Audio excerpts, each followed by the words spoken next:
नहमदुहु व नुसल्ली अला रसूलिहिल करीम अम्मा बाद। क़ाल अल्लाहु तबारक व तआला फ़िल क़ुरआनिल मजीद वल फ़ुरक़ानिल हमीद।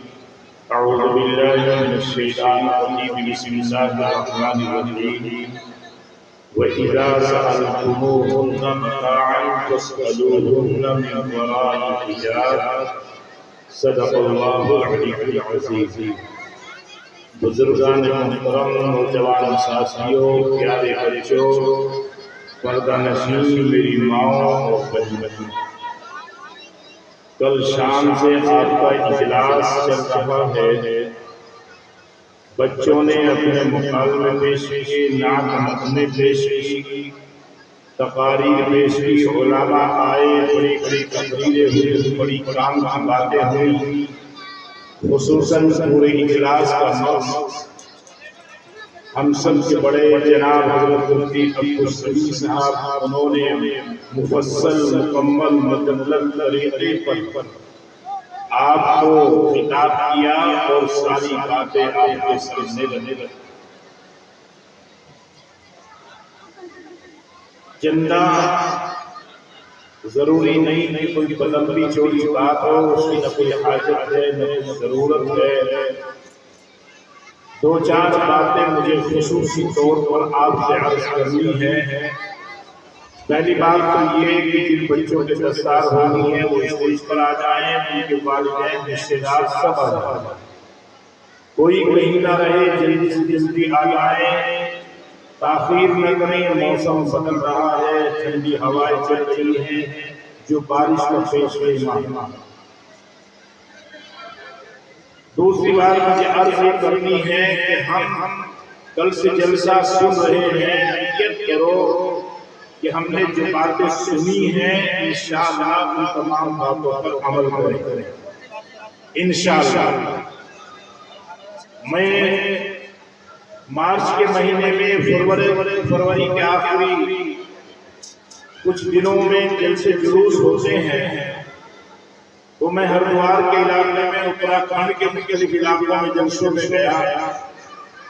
मैंने जलसे की खूबी वहां ये देखी कि किसी जलसे में मैंने कोई 5 साल की बच्ची भी मदरसे में आते हुए या मदरसे से जाते हुए या मदरसे में बैठी हुई नहीं देखी।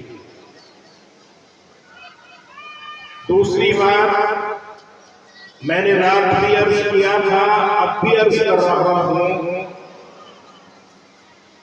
और जो हालात सामने आ रहे हैं मुसलमानों को, हालात के तनाजुर में मैं दिल की गहराइयों से आपसे दरख्वास्त कर रहा हूं, आंखें खोलकर जीना सीखो, जुर्अत और हिम्मत के साथ जीना सीखो। अपने घर को संवार कर, अपने घर के बच्चों को बनाकर, अपने किरदार बनाकर, उन्हें दोनों तरह की तालीम दिलाकर, उन बच्चों पर कड़ी निगरानी और कड़ी नजर रखकर उनकी तालीम और तरबियत करके आगे बढ़ने का शऊर सलीका। हालात बदल रहे हैं, खूनी रिश्ते खत्म हो रहे हैं, और जब माशरे समाज में आदमी बैठता है तो उसकी आंखें खुलती हैं कि वो महज़्ज़ब हो, वो तरबियत याफ्ता, तहजीब याफ्ता अफराद, वो ईमान वाले नौजवान बच्चे और बच्चियां जो कभी दूसरों की बहन बेटियों की इज्जत आबरू बचाने के लिए अपनी जान पर भी, अपनी जान को भी दांव पर लगा देते थे, आज खुद वो नजासत और गलासत डूबे हुए। निगाहों से पाकीज़गी खत्म हो गई, दिल से खौफ इलाही खत्म हुआ। ईमान वालों, ऐसी फिजा चली, ऐसी हवा चली, ऐसे असबाब बने, ऐसे हालात बने, ऐसी रोज रोटी खाई कि आज शर्म और हया घरों से निकल गई। 20-20 साल पहले नजर दौड़ाओगे तो आप बड़ों को देखते होंगे, बदन पर पूरा लिबास नहीं होता था, लेकिन शर्म और हया आला दर्जे की होती थी। आज सब कुछ होने के बावजूद लिबासों की बनावट और नुमाइश ऐसी की गई है कि जब ईमान वाली बेटी घर से निकलती है तो शैतान जो इंसानों में भी शैतान है वो दाग छाप करने लगते हैं। इसकी बनावट ऐसी है और उनका ऐसा बनाया गया, लिबास बच्ची को ऐसा पहनाया गया कि दूसरों की नजर न चाहते हुए भी और रिश्ते नाते ऐसे खत्म हो गए। मैं जहां जलसे में जाता हूँ आमतौर से माइक बंद करा देता हूँ। वजह यह है कि हम दूसरों को दोष देने की बजाय जब अपना घर देखते हैं, ईमान वाले घरों में हमारे क्या हो रहा है, सद-फीसद बिगाड़ा चुका है। हम दूसरों को नसीहत करने लगे, अपने घर में हम इस हैसियत पर आ गए हैं कि हम नजर उठाकर नहीं सकते। अभी चंद दिन पहले एक ऐसा वाकया पेश आया कि मैं आपसे नहीं बता सकता, लेकिन इसलिए मैं अर्ज कर रहा हूँ इशारों में, मैं इसलिए अर्ज कर रहा हूँ, बता रहा हूँ ताकि आप भी निगरानी करें, मैं भी देखभाल करूं। शरीयत के जो कानून है, अल्लाह तबारक व तआला ने जो ज़ाब्ता बना दिया है, उस ज़ाब्ते को सीने से लगाएंगे तो दुनिया में भी राहत रहेगी, आखिरत में भी सुकून रहेगा।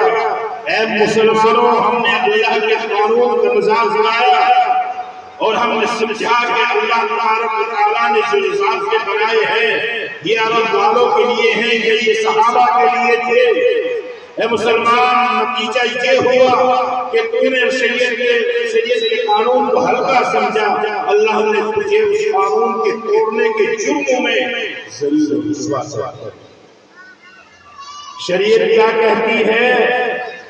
शरीयत ने महरम भी बता दिए, गैर महरम भी बता दिए। शरीयत ने बता दिया कि इनसे पर्दा करना लाजिम, इनसे पर्दा नहीं होगा। हमारे यहाँ बड़ी मुसीबत है जिनसे शरीयत कहती है कि पर्दे की जरूरत नहीं, आमतौर से वहाँ तो पर्दा होता है, और जिनसे पर्दा करने का शरीयत हुक्म देती है, अल्लाह ताला हुक्म देते हैं, रब्बुल जलाल हुक्म देते हैं, आका हुक्म देते हैं, वहाँ पर्दा किया नहीं जाता, पर्दा उठा दिया जाता। नौजवान बैठे हैं, शादीशुदा जोड़े होंगे, कुछ माएँ बहनें बैठी होंगी, मेरी बातें आपको आग लग रही होगी, सोच रहे होंगे तो जलसा है, तकरीर लंबी चौड़ी होनी चाहिए, अच्छी होनी चाहिए, लचकदार होनी चाहिए। अल्हम्दुलिल्लाह साथिया के छोटे सीधे किए सीखा तो सब कुछ है, लेकिन थोड़ी सी बात आखिर में ये मैं इसलिए आपसे अर्ज कर रहा हूँ, ये मेरा गाँव है, आप सब मेरे भाई, मेरे बड़े बैठे हैं, बहन बेटियां बैठी हुई हैं। आमतौर से जब घर से शौहर और बीवी निकलते हैं तो पर्दे से हुसैन नहीं होते, और अगर बस में सफर कर रहे हैं, शौहर जब तक बैठा है बराबर में पर्दा रहेगा। शौहर गाड़ी से नीचे उतरा के केले 1-2 दर्जन ले आओ, फौरन पर्दा नकाब पलट दिया और बैठ गई। मालूम होता है बस में सारे इसके भाई और इसके चचा बैठे। घर से निकलेगी पर्दा करके निकलेगी, सुतर साथ में है पर्दा करेगी, कपड़े की दुकान पर जाएगी पर्दा नकाब उलट देगी, कपड़े वाले से बात इस तरह होगी जैसे कि मालूम घर का आदमी। शरीयत ईमानदारी से बताओ, जब हालात इतने खराब हो सकते हैं कि भाई बहन का रिश्ता खत्म हो सकता है, चचा भतीजी का रिश्ता खत्म हो सकता है, हालात इतने खराब हो गए कि जब घर में रहकर बहन बेटी की इज्जत आबरू महफूज नहीं तो सज संवर कर निकल कर बाजारों में घूमने से क्या इज्जत बचेगी? क्या जिनकी भेड़िए गलत नजर नहीं डालेंगे? इसलिए मैं आम तौर से कहा करता हूँ कि औरतों का जलसा और प्रोग्राम अलग हो, ताकि शरीयत को उन्हें समझाया जाए। समझाने वाली कोई खातून आकर उन्हें बताए तुम किस नगर पर जा रही हो, तुम्हारा रुख किधर है, ये हवाएं तुम्हारे खिलाफ चल रही हैं। आज नौजवान पहले सुनते थे कि कोई लड़की कोई काला किसी का रंग हुआ तो ब्यूटी पार्लर गई, वहां जाकर कुछ मेकअप करा लिया, कुछ पॉलिश वगैरह करा कर वापस चली आई। आज नौजवानों को चस्का लगा, वो भी ब्यूटी पार्लर। ईमान वालों, इज्जत आबरू की जिंदगी जीना सीखो। आओ मैं अब बताऊं अल्लाह का कलाम क्या हुक्म दे रहा है, किसे हुक्म दे रहा है। तवज्जो से सुन। अल्लाह का कलाम अगर पूरा का पूरा आप सुनेंगे, तर्जुमा देखेंगे, बहुत पहली कौमों के हालात को देखेंगे, सबका सब हमारे लिए है।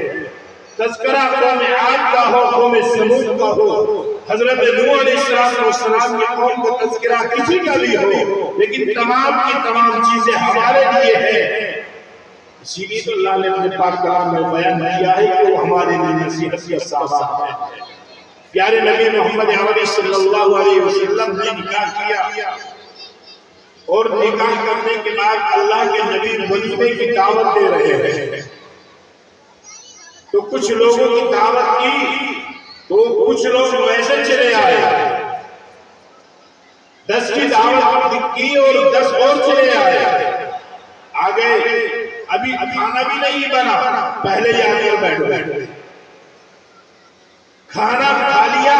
कुछ लोगों की आदत होती है खाने के बाद फिर बैठकर बातें करने लगते हैं। उसी जगह पर खाना खा लिया, इत्मीनान से बैठ गए, बातें कर रहे हैं। अल्लाह के नबी सल्लल्लाहु अलैहि वसल्लम को सख्त तकलीफ हो रही है, तो अल्लाह तबारक व तआला ने उसूल बना दिया, या अय्युहल्लज़ीना आमनू ला तदखुलू बुयूतन नबी। ऐ ईमान वालों, अल्लाह के नबी मेरे नबी के घर में दाखिल न हो बगैर बुलाए।